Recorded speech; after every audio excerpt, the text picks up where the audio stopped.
Ndabaramukije cane bakunzi ba Ntambwe Data TV na cane mwebwe musanzwe mukurikirana kino kiganiro cacu yaga muganga aho dusanzwe dusangira namwe inyigisho ntungamagara kugira ngo zishishikare kudufasha kuzitira tutaronegwa kwirinda no kubungabunga amagara yacu kugira ngo tugire amagara meza kuko ata amagara meza nta buzima nta kubaho nta kazoza ata amagara meza umuntu ntiyoshika ku mbona kazoza asanzwe afise y'ivyo yipfuza gushikako. Muri iyo ntumbero rero twagiriye ubuntu bwo gushiraho kino kiganiro citwa yaga muganga aho twipfuza kuzokwama tubayagira ivyiza byose vyodufasha kandi namwe vyobafasha gushishikara kubungabunga amagara meza umuntu akazitira ataronegwa.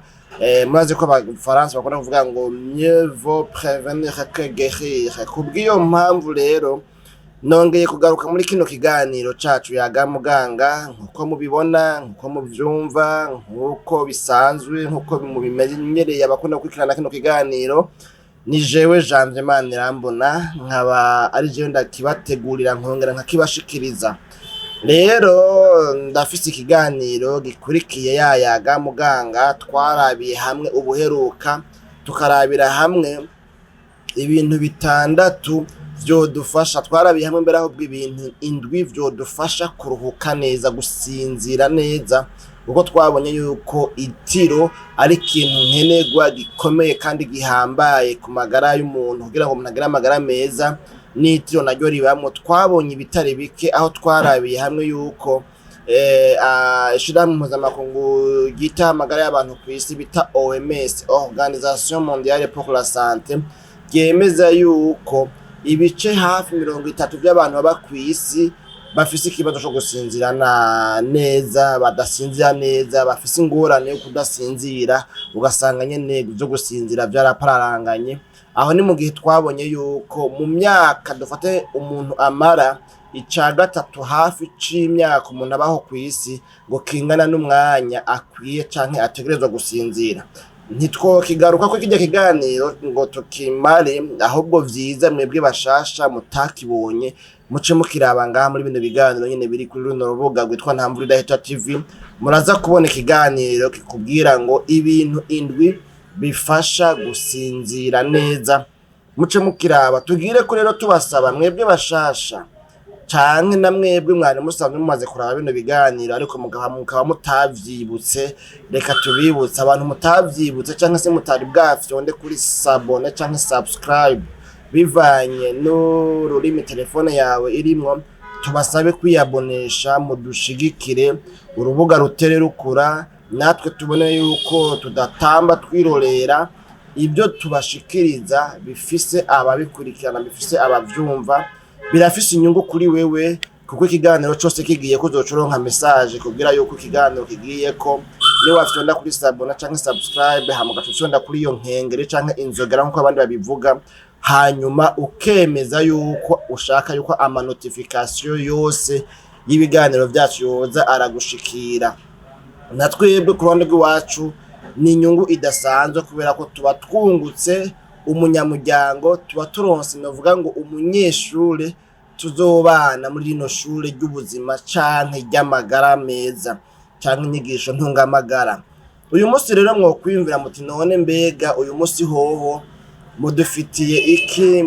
Mudufitiye ibiganiro nyabaki. Uyu munsi tugomba kubabwira canke se kubayagira ku bimenyetso bitandatu bitwereka yuko dukenye amazi mu mubiri. Hari ibimenyetso bikunda kugaragara ku muntu, bikunda kuboneka ku magara y'umuntu, ku buzima bw'umuntu canke mu buzima bw'umuntu, hanyuma ivyo bimenyetso bikaba vyerekana neza yuko uyu muntu akenye amazi mu mubiri. Abakera rero barayamaze ngo amagara ni amazi aseseka ntibayore.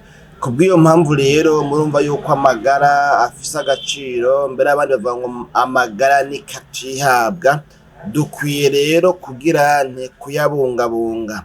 Bimwe rero mu bigize umubiri wacu harimo ibiseseka canke amalikide munyemerere mvuge ko mbere gutu mu gifaransa. Muri ayo malikide canke se muri ivyo biseseka bw'amazi mu kirundi kumbere ngako gitumbereye harimwo amazi harimwo n'amaraso.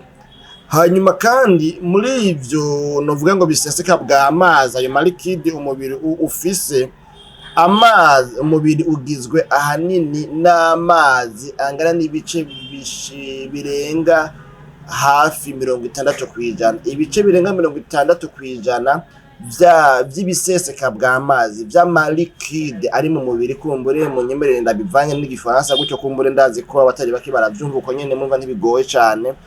Rero plus de 60% des liquides ziri mu mubiri zigizwe n'amazi, ico gice kigizwe n'amazi. Hanyuma rero umubiri ingene usanzwe utunganijwe, ingene usanzwe ukora, urafise ingene nawo usanzwe utakaza amazi, usanzwe usohora amazi, niko novuga mu nyemerere mvuye gutyo. Aho rero igice kimwe muri ayo mazi umubiri uyasohora biciye mu cuya, ahandi naho umubiri ukayasohora biciye mu mwanda mutoya, iyo umuntu agiye kwituma ku mwanda mutoya birumvikana. Hanyuma ikindi gice c'amazi umubiri uyasohora biciye mu marira, kumbure umuntu yagize ikimubabaza hanyuma ararira, burya uwo gukubita naho yo gukubita gose akakunoza, mugabo utigera unywa amazi ntuhavugira ngo quantité, urugero rw'amarira woronka rwoba runini canke se rwoba ruhagije ugereranije n'amarira uwundi muntu asanzwe anywa amazi mu buryo bukwiye yoronka. Vyumvikana yuko rero amarira nayo nyene ni muri ya mazi umubiri usanzwe ufise.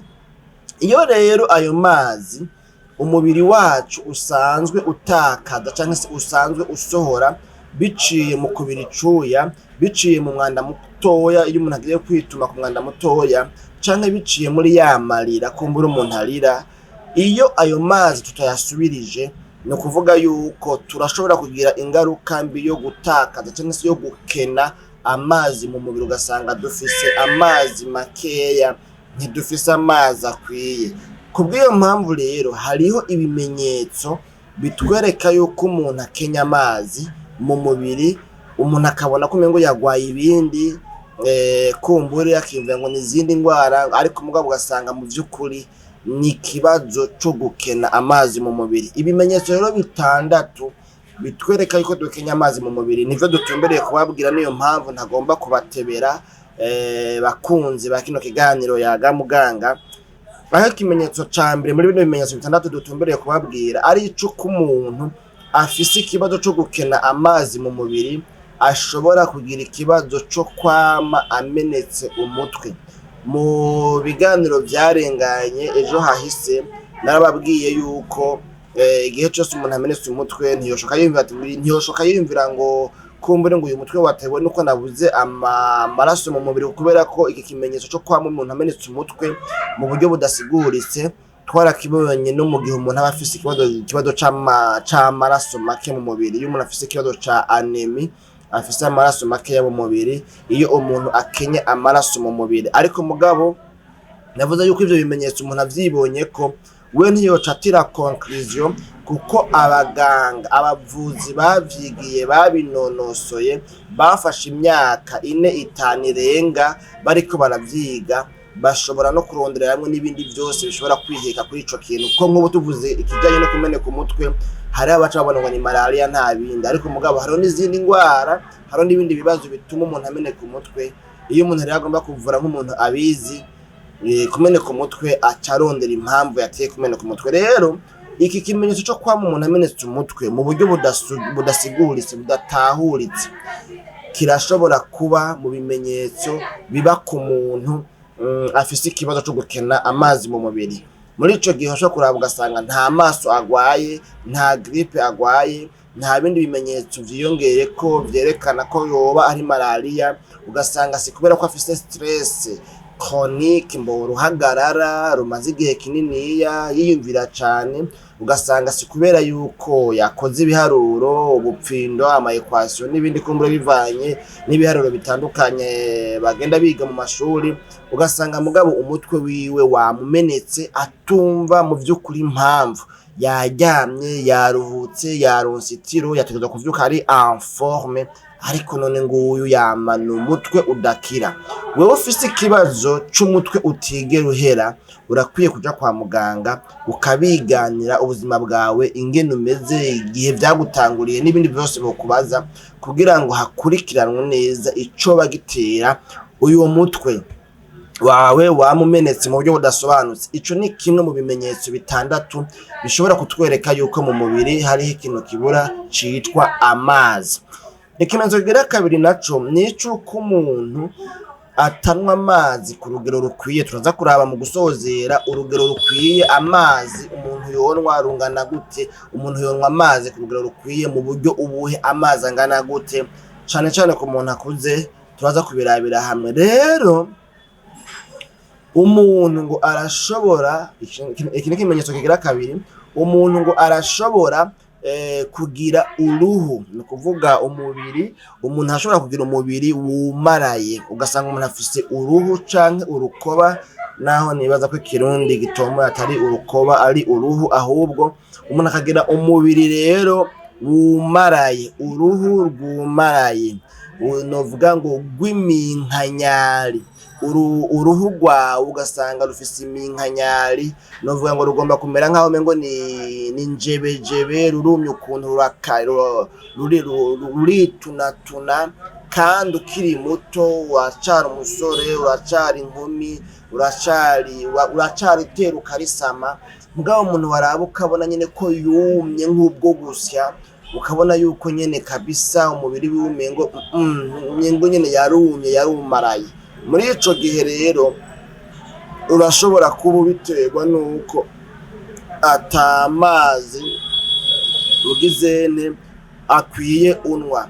Ico gihe rero umuntu arashobora kwiyumvira ngo kumbure ngo ngira ngo ni umwera. Wapi si umwera, kuko naho wisiga amavuta ameze gute, naho kwisiga za Movit, za Vaseline Sante, za Vaseline n'ayandi mavuta kumbura atandukanye jewe ntazi, kuko mu bisanzwe mu bantu bakunda kwisiga sindimwo. Niyo ndamutse nisiga usanga nisiga nka rimwe canke kabiri mu ndwi gutyoye. Iyo numva nyene ko ngira ngo umwera wagizene wanyatatse, nayo ubundi mu bantu badakunda kwisiga ndimo. Nisiga inshuro ziharuye mu ndwi, sinibaza ko noba nisiga nk'akarenze kabiri canke gatatu kumbure. Nimereye uko nyene kandi nkumva ntaco bintwaye, ariko mugabo hari igihe biba bishikana jewe nkumva ko umwera wagizene wafashe. Iyo rero ivyo vy'umwera bije navyo rero canisiga. Rero muri ico gihe naho wisiga amavuta y'ubwoko bwose, igifreshere kiriya nkira ntikiza, ugumana umubiri wumye, uguma ufise umubiri uvuga ngo ukomaraye, umeze nk'uwitunatunye ukuntu, nawe ukabona ati vy'ukuri wapi. Hariho abaca bitwaza ngo umva ngo ngira ngo ni kubera ari muci, ngo ye wapi, naho hatoba ari muci, utanywa amazi ku rugero ruhagije uzogira uruhu rugize ntirukomaraye. Ugaca usanga rero ni kibazo ku bakenyezi. Kumbure ngira ngo reka mvuge ku bakenyezi n'abigeme, ariko mugabo ivyo ngomba kuvuga sinibaza yuko no abigeme no bashiramwe. Reka mvuge ku bakenyezi basanzwe bubatse, naho tusanzwe tuzi yuko ibihe aho bigeze ubu, ivyo bitakiri by'abakenyezi gusa bubatse, ibintu byamaze kuyangara. Ariko ku bakenyezi bubatse ngo barashobora gukena amazi nyoroshangingo mu bihimba by'irondoka, ku buryo n'imibonano mpuzabitsina ishobora kugorana kubera yuko umubiri wabo wumaraye. Kandi ugasanga mu by'ukuri kimwe mu bintu bituma bafise umubiri wumye, atamazi nyoroshangingo, atamazi yorosha mu bihimba by'irondoka bafise, ugasanga ni kubera yuko atamazi akwiye banwa. Rero nk'abakenyezi nk'impanuro umuntu agiriye ko baba bakwiye nabo nyene kunywa amazi atari make. Tubaza kuraba urugero rukwiye ko umuntu akwiye gukoreraho buri munsi. Hanyuma iruhande y'ivyo turaze ko hariho n'ibindi bifungurwa bitandukanye abakenyezi bakwiye gufata kugira ngo bishishikare korosha umubiri wabo, korosha mu mubiri wabo, korosha mu bihimba vyabo vy'irondoka n'ibindi. Ivyo ntituvyinjiramwo, sivyo bitugenza cane gose, ntiduhave tubitebamwo. Rero nuko umubiri, uruhu rw'umuntu ashobora kuguma rwumaraye, rukanyaraye, rwitunatumye ukuntu, kubera yuko umuntu atamazi nako afise, mbere ngo n'ubwiza bwo ku mibiri, ukuntu umuntu usanga afise freshere, afise akabiri karemvye, ukabona nyine umuntu aratoshe, aratotahaye, arabomvye, aroroshe. Navyo nyine burya ngo utanywa amazi akwiye, burya ngo ntushobora kugira umubiri mwiza usa neza umeze neza, nyene ibintu nyene nk'ivyo. Ikimenyetso kigira gatatu muri bya bimenyetso bitandatu ntidwabe duteba cyane, mu bimenyetso bitwereka yuko dushobora kuba dukenye amazi mu mubiri. Ikimenyetso kigira gatatu ni icuko ngo umuntu ashobora kugira umwanda mutoya usa n'umuhondo, urine jaune. Umuntu akagira umwanda mutoya agiye gukoyora, agiye kwituma ku mwanda mutoya, ugasanga afise umwanda mutoya cyangwa se ugasanga yitumye umwanda mutoya usa na jaune ukuntu. Muri ico gihe rero naho nyene birashobora guterwa nuko atamazi akwiye mu mubiri ufise. Ni wabona ugenda ku mwanda mutoya hanyuma hakaza umwanda mutoya wa jaune umeze ukuntu, umenye ko bishobora guterwa no kuba ukenye amazi mu mubiri. Hari ayandi mabara, hari ayandi makulere ashobora kuboneka mu mwanda mutoya, nk'iyo umuntu agwaye ibintu by'ama infection n'ibindi. Ivyo ntitwabizanye, nibaza ko dushobora kuzobikorera ikiganiro cavyo, ingene amakulere y'umukoyo y'umwanda mutoya, amabara yawo, ukuntu amabara yawo ashobora gusa canke ashobora kumera kubw'uko umuntu kumbura afise infection zo mu bihimba bisohora umukoyo. Iyo rero umuntu abonye ngo afise umukoyo, novuga ngo uri clair, ugize nyene umeze neza, usa neza, ico gihe ngo biba vyerekana yuko umubiri wiwe uri bien hydraté, ufise amazi akwiye.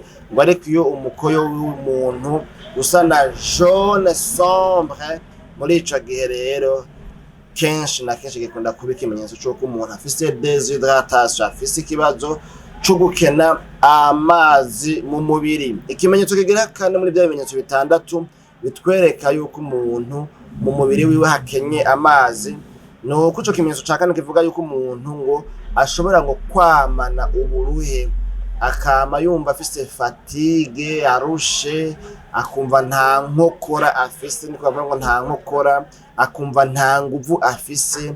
Ugasanga rero umuntu arumva yuko mu vy'ukuri novuga ngo ari agoyagirika, kandi atayindi ngorane igaragara, atabindi bibazo afise vy'izindi ndwara ziboneka yoja kwivuza, mugabo akumva yuko ari épuisé. Voilà, akumva ko ari épuisé, akumva ko umenga inguvu zose zamuhezeko. Muri ico gihe rero no kuvuga yuko birashobora navyo nyene guterwa nuko umuntu akenye amazi mu mubiri. Hanyuma ikimenyetso ca gatanu naco ni icuko ngo burya ngo umuntu akenye amazi mu mubiri, ngo arashobora kuguma yumva ko ashonje kandi yariye, naho yoja ugasanga ngo ntahaga. Kuko ngo mu bisanzwe ngene bimeze umubiri, iyo umuntu afise icahajije mu mubiri, ngo birashoboka yuko ngo aguma yumva ko nyene mengo mbonovuga ngo umubiri usa nuko ureklama, usaba kugaburirwa, ngo mugabo kandi mu vy'ukuri ngo atarinjya zibuza, ahubwo habuze amazi mu mubiri. Ngo hari ukuntu rero iyo fenomene imera, ngene bigenda, umuntu ugasanga yumva inzara, yumva ko ashonje naho yoba yariye. Kumbe ni reaction, ni inyifato umubiri wifata iyo uriko urasaba yuko hari ikintu ukeneye, hariho remplissage umubiri ukeneye. Muri ubwo buryo ikimenyetso ca gatandatu arico ca nyuma muri bino bimenyetso turiko turababwira, ni icuko ngo umuntu ashobora kwamana ububabare mu ngingo, mw'ihwaniro ry'ingingo, arthralgie, douleur articulaire, arthralgie, nico ngomba kugira nte, niko numva umengo ngomba kwivuga nkaho umengo ni L. Rero iyo arthralgie ni kimwe mu bimenyetso umuntu ashobora kugira iyo akenye amazi mu mubiri, akagira ububabare mw'ihwaniro, mw'ihuriro ry'ingingo, ugasanga rero yama yumva ababaye. Ibyo rero birakunda, birabaho, birashoboka, hari n'abantu mbere binaco ugasanga hagurutse ingume ngo mu ngingo haraturika akumva ngo hari utuntu duturagurika, kombe ni kubera yuko nyine umubiri wiwe atamazi ufise. Umuntu rero yamana ububabare mw'ihuriro ry'ingingo kirashobora kuba kimwe mu bimenyetso vy'uko umuntu umubiri wiwe utari bien hydraté, udafise amazi akwiye, naho hari ibindi bibazo, hari izindi ndwara zishobora gutuma umuntu yumva yuko ababara muri articulation. Mu vyumve neza ibi bintu kugira ngo igihe cyose uvyibonye ko uca ugenda kwa muganga, hanyuma kwa muganga bahinyuze rero bisunze ivyo bize bo babikurikiranye bavyicariye bakabifatira umwanya. Cagihe nawe wari wafatiye umwanya ibindi, nimba utari umuganga ushobora kuba wariko biga ibindi, ushobora kuba wari mu bundi buzi, rero bagiye babifatiye umwanya nabo kabara akazi kabo kugira gukurikirana ivyo bimenyetso byose babwiye, bagaca baraba rero ikibazo wowe ufise, kuko turiho ngo twuzuzanye, umwe wese ivyo yize, umwe wese ivyo ashoboye, umwe wese mu budasa bwiwe na mugenzi we, turiho rero ngo twuzuzanye. Turangirize rero ku mpanuro muri rya shirahamwe mpuzamakungu OMS twavuze ko ryitwa Organisation Mondiale pour la Santé, baremeza ko muri rusangi umuntu akuze akwiye kunywa amaritiro 2 ku munsi. Muri rusangi umuntu nakwiye kunywa amazi ari munsi ya maritiro 2, ariko mugabo kandi barabandanya bakemeza ko bivanye n'ibikorwa umuntu akora biruhisha kandi bituma birindugumba, bituma adepansa atakaza cyangwa se akoresha inguvu nyinshi, ngo umuntu ngo arashobora kunywa ngo gushika mbere no ku maritiro 4 ku munsi. Hanyuma ngo kandi mbere ngo sinamaritiro 4 ku munsi gusa, ngo umuntu ashobora no kunywa yarenga bivanye n'ingene umubiri ushishikaye kumusaba amazi. Mu yandi majambo bigomba kwerekana yuko amazi turetse ko umuntu adakwiye kunywa munsi y'amaritiro 2 ku munsi, nta yindi mpamvu yari kwiye kuhaba kiretse ngira nk'ubugwayi bw'amafyigo n'ibindi bihimba kumbure bishobora gufasha mu gusohora umukoyo, byo babigwaye ugatusanga kumbure uciye umuguma mugaca mutera ikibazo. Rero nta mpamvu nimwe yari kwiye gutuma umuntu anywa amazi ari munsi y'amaritiro 2, ahubwo mu gihe vyemewe yuko umuntu ashobora no kunywa ayarenga amaritiro 2, ayashika amaritiro 4 canke mbere anarenga n'amaritiro 4, hisunzwe ingene umubiri ugumye gusaba, kuko bivugwa yuko mu vy'ukuri amazi nta musonga agutera. Unyoye menshi nawe umubiri ugusaba kuja ku mwanda mutoya, kuyasohora, kwituma ku mwanda mutoya incuro nyinshi, hisunzwe ayo wanyoye ko ari menshi kandi ko umubiri utayakeneye yose ngo yagumane. Umubiri uratora ayo ukeneye, ariko ayandi udakeneye ugaca uyihoza, ugaca uyareka.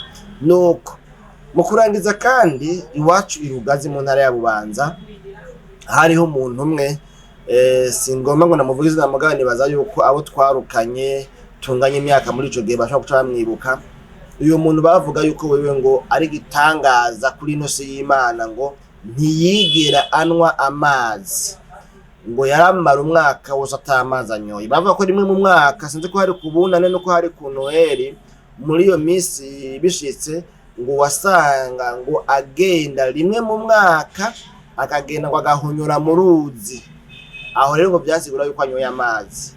Iyo bishitse agashaka amazi cyangwa se akumva nyine ngo birakenewe ko anywa amazi, yari yarareko atamazi ngo anwa, yinywera urwagwa, yinywera inzoga. Rero ngo ukunywa amazi kwiwe yaragenda agahagarara mu ruzi, mu mugazo, mu mugende, mw'ibomba, ahantu hari amazi agahagararamwo, akamaramwo umwanya ahagazemwo, agacaguruka agaca yisubira muhira kumuhana. Uyo muntu rero ngo nibwo buzima yarabayemo. Nimba vy'ukuri vyari byo, ico ne gitangaza c'Imana, kuko amazi ni nkenerwa cane mu buzima bwa misi yose. Iri shirahamwe mpuzamakungu ryitwa Organisation Mondiale pour la Santé, OMS mu mfunyapfunya y'ikinofunofu, ryo riratera imbere rikavuga, narabivuze mu biganiro byarenganye, riratera imbere rikemeza yuko amazi arico kinyobwa conyene umubiri ukeneye kugira ngo ubeho neza ufise amagara meza. Ngo ivy'inzoga, amafanta n'ibindi bisosa, ibyo vyose ngo ni ibintu vya question de loisir, ibintu vyo kwinezereza, ibintu vyo kwiryohera mu buzima, ibintu vyo kuryosha imanza, ibintu nyene kugira ngo umuntu agire diversite mu bijanye n'ibyo anwa. Ngo nayo ubundi umuntu anwa amazi gusa hanyuma agafungura ubwoko bw'imfungurwa, imigwi y'ubwoko bw'imfungurwa bwose, ni ukuvuga ngo uyu muntu arabasha kubaho neza ata ibindi bintu anyoye, inzoga, amaji n'ibindi. Aho rero ntitwirirwa turavuga n'ingaruka mbi zishobora kuva muri ayo maji twirirwa turanwa, arimwo amagaze, arimo n'ibindi produits chimiques vy'ubumara bishobora no kugira no kuba toxique bigatera ingwara umuntu avyihereze. None rero bakunzi ba kino kiganiro Yaga Muganga, mwebwe mwatwihanganye kugira ngo tukibashikirize kuko twakibateguriye, turabashimiye cyane, muri abana beza, mwagize neza kuduha uyu mwanya kugira ngo tubabwire, tubayagire kuri bino bimenyetso bitandatu bishobora kukwereka yuko ukenye amazi mu mubiri. None rero turangize dusaba yuko umuntu wese yoba ari mushasha atiyabonesheje yo kuyabonesha, hama dushishikare kunezerwa, dushishikare kwigishanya kuri runo rubuga. Ducisha ibiganiro vyinshi harimwe n'ibiganiro vy'iyobokamana, turavugana mu kiganiro igitondo gishasha gitumbere gusangira namwe ijambo ryo mu gatondo imisi yose, igihe twagiriwe ubuntu byensuye tukaritegura, kubera hari igihe ivyuma bidakunda canke ugasanga imiyaga nkuba ntiyemeye. Turafite n'ikindi kiganiro citwa umutsima w'ubugingo, naho nyene n'inyigisho z'ijambo ry'Imana cyangwa se nova mu nyigisho za Bibiliya. Muri ubwo buryo turafise n'ikiganiro citwa rero utuntu n'utundi, aho tuvugana ibintu biri divers, ibintu bitandukanye, ku bintu byose bitandukanye dushobora gukenera mu kumenya no kwifashisha mu buzima bwacu bwa misi yose. Dushobora kubategurira ikiganiro kijanye n'ibijanye na telecommunication, ibintu byo gutumana kw'amakuru, ibintu byo ku ma WhatsApp, ibintu by'ama internet, ivy'ingene umuntu yo kwiyigisha gukora ibi canke biriya. Ibyo byose tukaba twogira nitwo bitegura ku ikiganiro tukabibayagirako. Urumva utwo n'utuntu n'utundi bivanye nako tuba twahisemo kugira nke kubazana ngo tukaganireko. Naho ubutaha rero mu kiganiro Yaga Muganga, mwarimu turamenya na jewe Jean Manirambona sanzwe ndakibatunganiza nkongera nkibashikiriza.